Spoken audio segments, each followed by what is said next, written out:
Hey everybody, Adam here from Arctica Solar, and welcome to the step-by-step instructional video for the assembly of the Arctica Solar Air Heater Kit.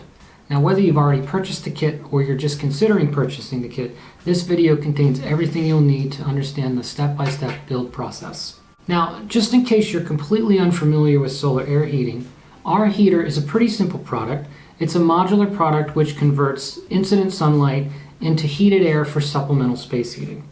It can be used in a wide variety of applications, and we'd encourage you to check out the heater intro video, which we'll provide a link to down below. Arctica's mission has always been to give the solar air heating market the product it really deserves. And we see this as a heater that's high performance, high aesthetic, low cost, and accessible. We can think of no better way to make this product more accessible than to release it as the kit option, drastically cutting the price. So with that, let's get to the build. Let's talk about the items that come in the kit. From the top, you'll be getting an absorber panel that's been rolled up into a coil for shipping. You'll be getting 8 self-tapping screws for the frame. You'll be getting 8 stainless screws for the frame caps. You'll be getting a partial roll of metallized duct tape, a thermostat, a silicone sealant tube, an intake fan assembly and an exhaust fan assembly, a PV module with the proper power out, 2 long rails and caps, and 2 short rails and caps. Let's talk about the materials you'll need to provide in order to complete the kit. First is a sheet of polyiso insulation of 4 foot by 8 foot size and 1 inch thickness. You can usually get this from a local big box hardware store for about $20. Second is a custom sized tempered glass sheet of 37 inch by 63 9/16 inch by 1/8 inch thickness, and we'd recommend checking with your local glass shop that you can get this for a reasonable price before you order the kit. A reasonable price is probably about $100, and you're going to want to get something that's ultra low iron, ultra clear, or Starfire. Arctica will also provide the drawing for this part if you'd like to share that with the shop. Let's talk about the tools we're going to need. From the top, you're going to need a wrench or an impact driver with a 3/8 inch and a 5/16 inch bit.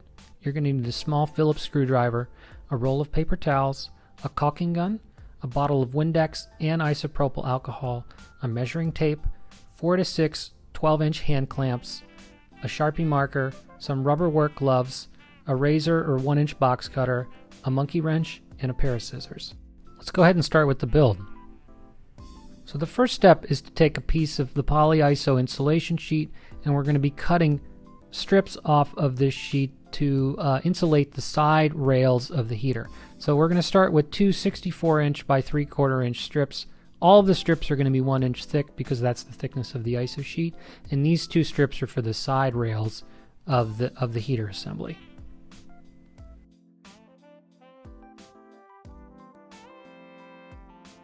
Okay, we're going to cut the same insulation strips now, but for the top and bottom rails. The top is going to be a single 37-inch by 3/4 inch thick strip, and the bottom is going to be 37-inch by 5/8 inch thick. Okay, and then we're going to cut another 2 37-inch by 1 inch by 1 inch strips, and then we're going to cut down the middle of these strips. And what we're doing here is making 4 baffles total. This will help to put turbulence into the interior airflow of the heater. And you just cut down the middle, and then we're going to crack them apart like this, and we're going to do this twice so that we have 4 total interior baffles. And then finally, we're going to cut 2 12-inch by 1 inch by 1 inch thick strips. These will be flow guides for the intake and exhaust collars. And that'll finish the foam. Okay, we're going to get 2 tables or 1 large table to hold the entirety of the frame. And we're going to go ahead and put the top extrusion and the side rails on that, and we're going to lay in place our pre-cut 37-inch by 63 1/4 inch back sheet. We're taking some isopropyl alcohol here on a clean towel, and we're going to go ahead and wipe all 3 internal fingers of each extrusion, the 2 sides and the top, just to get rid of any dirt, grime, or oil that may exist before we start applying silicone. Next, we're going to put some self-tapping bolts and our impact driver, get our silicone ready, and our caulking gun. Now, using the caulking gun, we're going to be putting a bead of silicone on the very bottom finger of the top rail.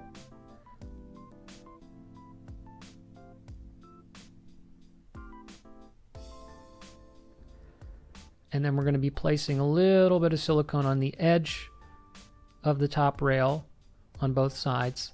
And we're going to repeat that for the far side rail.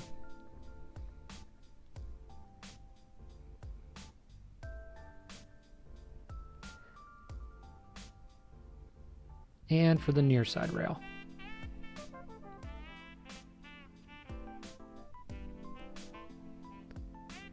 Now, using a gloved finger, we're going to be tapping out the silicone we put on the end of the rails, and this is going to basically be making like a silicone gasket for the joint between these rail pieces. So we're going to do that on all 4 shown sides, and at this time we're not actually going to be bonding the bottom rail. Okay, so we're going to slide this back insulation piece now against the top rail, making sure it's sitting well on that bead of silicone. And we're going to go ahead and do the same for the near side rail.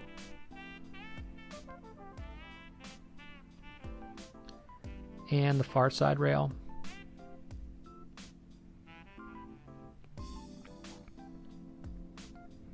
We're going to get one of our self-tapping screws and go ahead and insert that and then run that in a little bit. And then do the same on the other side. This is just to hold these pieces in place. And then we're going to go ahead and put in the bottom self-tapping screw. And you want to run that in until it's about a full rotation away from fully seated on the rail. And we'll explain why in a minute. And we're going to do that for all 4 screws. Now we're going to put the bottom rail here, but we're really just going to tighten one self-tapping screw on either side, just a couple rotations, and that's just to hold the frame square while the silicone is curing. Because we've stopped the screws about a full turn, we're coming in with our silicone gun and we're just going to put a dab of caulk on the top of each screw head.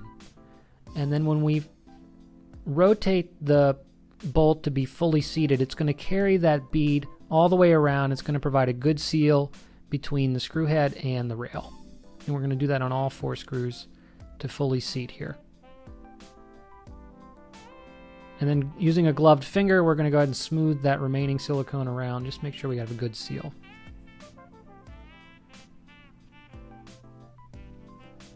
All right, so now we're going to insert our side insulation piece. We're going to cut off any excess. And this should be a tight fit. It should be an interference fit between the back insulation and the bottom of the middle extrusion finger. And so we're going to do that on both sides, and then we're going to do it on the top. Again, cut to fit. And then push in. This is really going to push out that silicone bead on the underside of the back insulation. And for a close-up here, you can see what the insulation looks like when in place. Next, we're just going to use a vacuum shop vac to clean up the workspace here, clean up any loose insulation. And then we're going to come in with some metallized duct tape, and we're going to cut it to size for 2 side pieces and 1 top rail piece.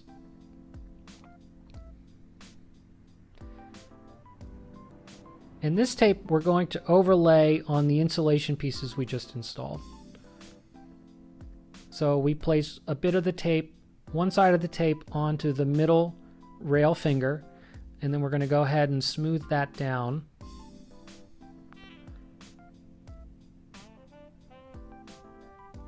We'll use a knife to cut any corners we need to access, and then carefully lay the tape over the insulation. We can use a spudging tool or putty tool if you have it to just make sure that tape is nice and firm against the insulation piece we just inserted, and it's laying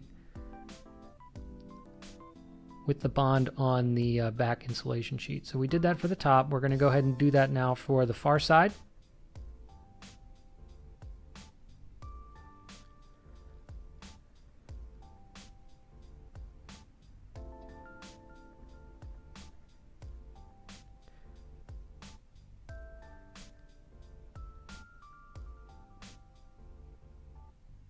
The reason for this tape is really just to provide another barrier for air to leave the heater. We want to try to make the heater as airtight as possible, and so we've added a silicone bead on the underside of the back insulation.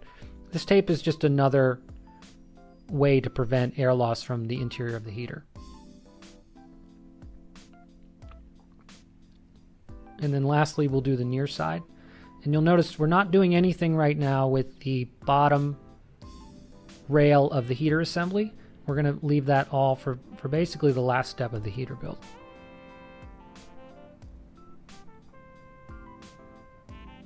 Okay, and then a close-up shows you just what that tape on looks like when properly done. You just have a nice overlay between the insulation we just put in and the back sheet of insulation. All right, at this time we're going to remove one table. We're going to make it so that the heater is supported from the center, and that's so we have access to the underside of the heater, where with a Sharpie marking the location of the exhaust 5 inches off the top rail and the location of the intake in the center of the heater and 5 inches off the bottom rail.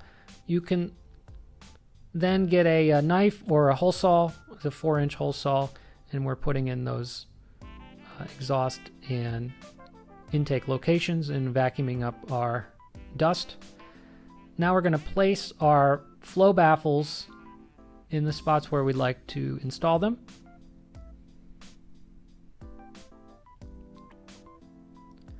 And cut them to size if they're long.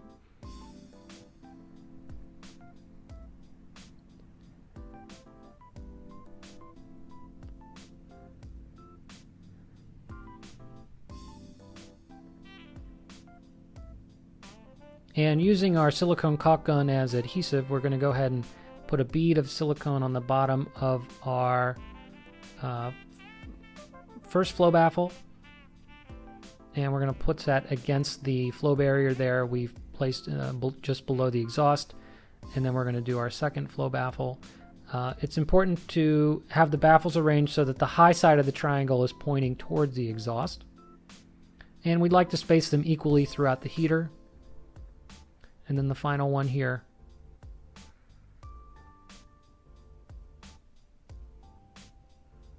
And then that final flow barrier just above the intake. So with everything pressed down hand tight, it should be allowed to cure at least a couple hours. That'll help the silicone to set up. Okay, next we're going to come in with some little silicone rubber grommets that are provided in the kit. And for each long rail, we're going to have 3 corresponding pairs of top and bottom grommets. These grommets are there to capture the absorber panel once installed. So close up here. These have a pressure-sensitive adhesive on the back, so you just take off the release tape and then you go ahead and press them on the underside and the overside of the extrusion fingers. So we're going to do that for the far side, and now we're doing that for the near side. And it's 3 pairs for the long rails and then 2 pairs for the short top rail. Okay, now we're going to install our exhaust baffle. So taking the baffle assembly, we're going to put a bead of silicone all the way around and a little extra silicone on the flange. And then with the damper properly oriented, we're going to go ahead and push that into the hole. And then we're going to get 4 machine screws and push those through the insulation from the underside.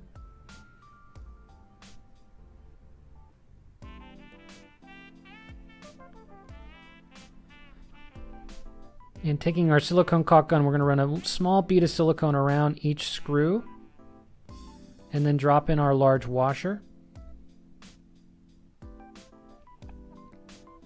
And we're going to get our machine nut and go ahead and thread that on to each screw stud.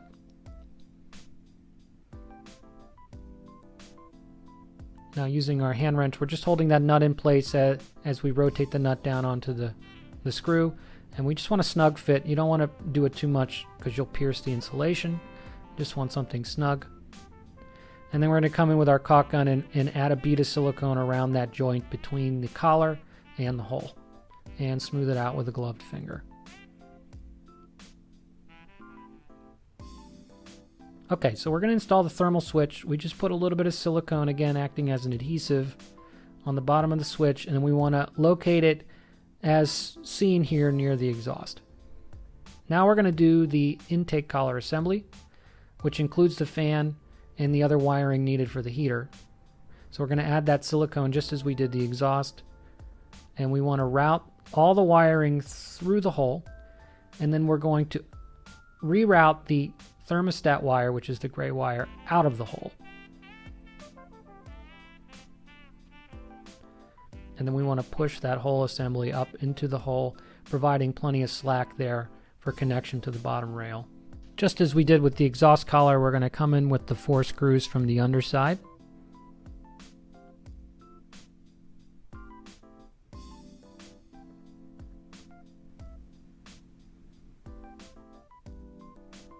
Then we're going to come in with our silicone caulking gun, add a little silicone around each screw thread. Go ahead with our large washer.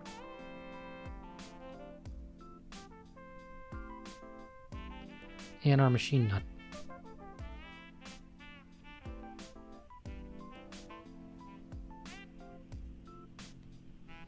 And our hand tool to again just tighten the nut and the washer down to the back insulation sheet.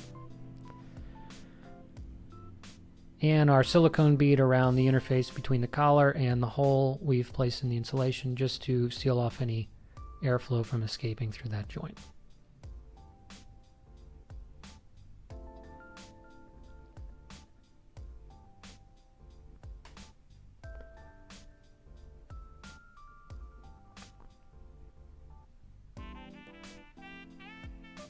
Now we're going to route the wires for the thermal switch up to the top of the heater, and we're going to put a small cut in the bottom baffle, and then we're going to route up the side of the heater as shown. And we're going to use metallized duct tape to make sure those wires stay in place.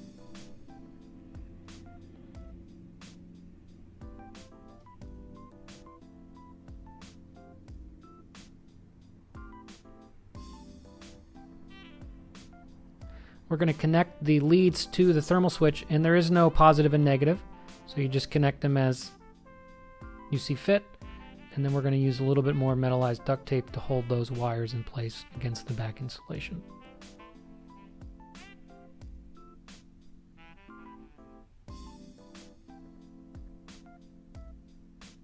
And this is a view close up of how the wires look once routed to the switch.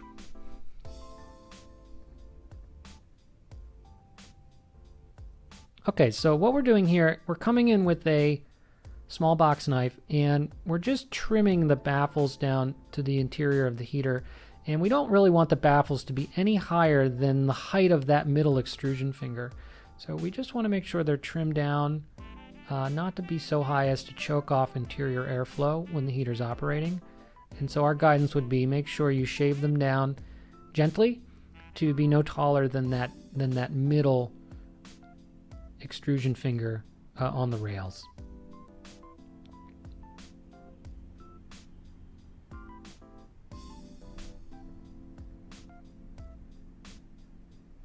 Okay, so we're going to take off the bottom rail at this time, and we're going to get prepared for the final build step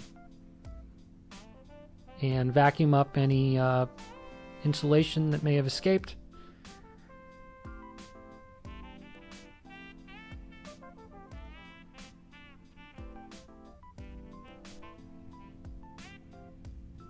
Now, when it comes to the absorber sheet, it has a release layer on top for protection. So we're just going to peel a corner of that up, and then we're going to lay this in place, and we're going to sneak one long edge of the absorber sheet in between the rubber grommets on the side rail, and then we're going to fold it up gently to slip it into the rubber grommets on the far side rail.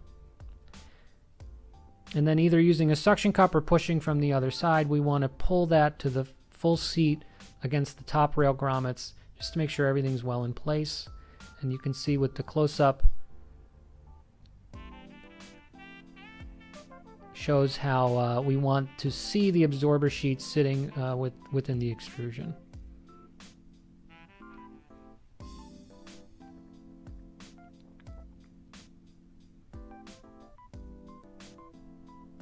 Alright, so this time we're going to pick the heater up, we're going to put it to the side, we're going to free up our table for placement and cleaning of our glass sheet. We put it down gently, and then using some Windex, we want to clean as much as we can one side of this piece of glass, and this will be the heater side down. So any and all dust, dirt, and grime needs to come off of the glass sheet, and then take extra care to double clean all edges, long and short, of the glass so that we have a really good bonding surface for the next step. Okay, with the glass clean, we're going to put it to the side. And we're going to take our bottom rail, we're going to insert the insulation we cut previously, and we just want to insert it into that middle cavity of the rail.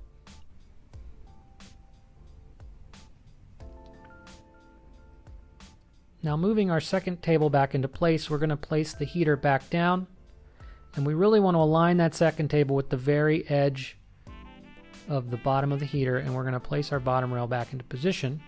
Get our self-tapping bolts. We're going to route that power connector now in through the hole in the bottom and put that nut on with a monkey wrench. Okay, so the release layer that's on the absorber is now going to come up along all four corners, all four sides, as shown, including the bottom side.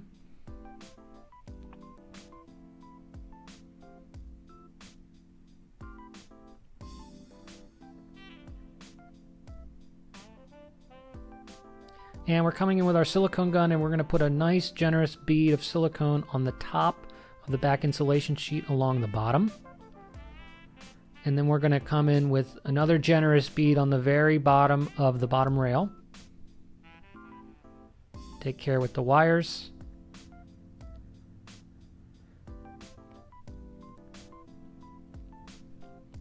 We're going to put some on the end of each rail, and then we're going to pot that electrical connection to the PV module. So we're going to use a glove finger again for our gasket technique.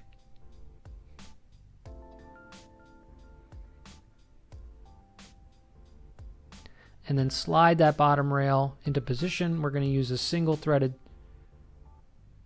bolt. We're going to run it in just a few threads, the same on the other side, and slide the whole table out. Now this, because we didn't run the screws in all the way, it's going to act as a bit of a slide. We're going to have a little bit of freedom in that one direction to move the bottom rail back and forth.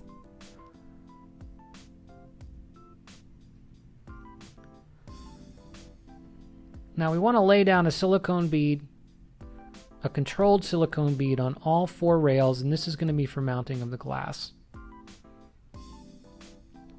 So we don't want too much silicone here. You really want a thin bond line, so just take care. If you really mess it up, you can always wipe the silicone off and try again. We're going to go ahead and do all four sides, nice thin bond.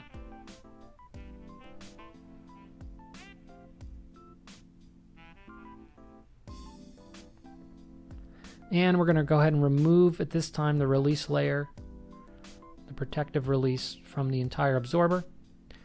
And you'll see here what the silicone bond looks like up close. And we'd suggest using two people, although only one is shown. You drop that glass into place and it should fit right into place. And then we're going to go ahead and now secure the bottom rail completely to the other rail elements. And that's going to capture that piece of glass between the extrusions. So running in our self-tapping screws.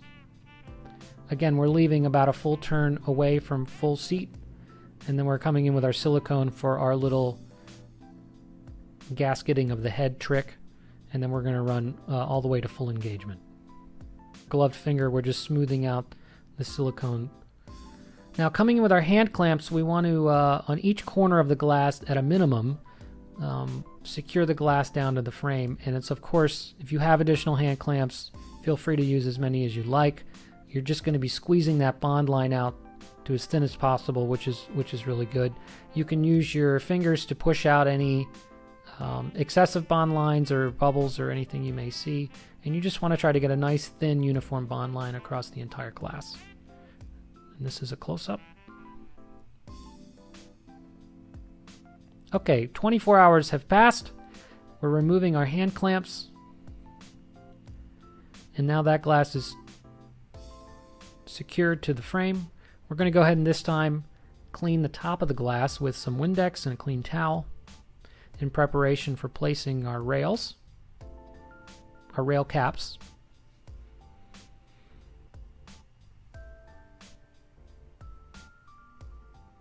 Okay, so the rail cap, we're going to put a bead of silicone on the length of each rail cap and then place it down. The silicone is really there as a dampening element. It's not meant to be the primary connection to the frame, but it just provides for a more robust connection. So we're going to do the bottom, the side.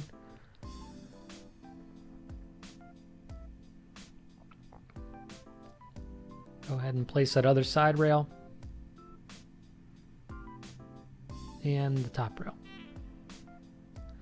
Now with our impact driver, we're going to take our stainless bolts and we're going to run in 2 bolts for each rail cap. And this is the primary capture of the glass and of the cap to the extrusion. Each extrusion rail already has thread elements in it, so you don't need to thread the holes, which makes for a very quick attach.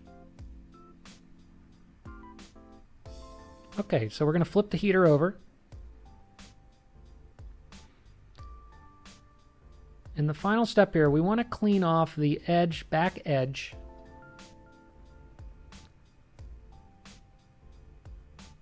of all the frame elements and the back insulation sheet with some isopropyl and a clean towel. And we're peeling off any residual silicone that's squeezed out. And we're using the last of our metallized duct tape to provide yet another air seal between the frame and the interior of the heater. So now we have an interior duct tape seal, we have a silicone seal, and we have an exterior duct tape seal. And that's really just to provide kind of a triple threat against air leakage during the heater's life. So same as we did inside, we're going to go ahead and lay down this duct tape carefully for a secure bond against the extrusion. And then using our spudger, make sure it's nice and flush against the back insulation sheet. We're going to do that for the top.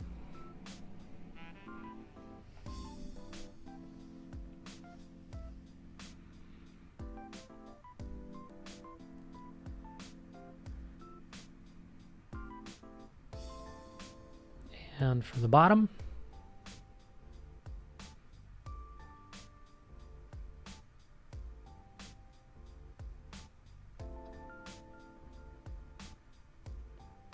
And the last side.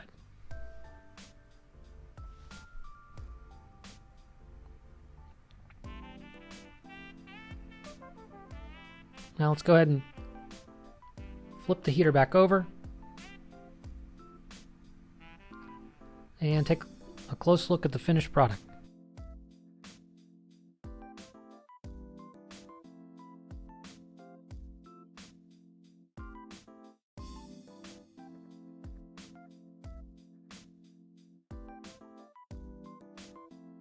Okay, we're going to test this exact unit. So taping a temperature sensing anemometer to the exhaust, we can see the flow rate and the exhaust air temp.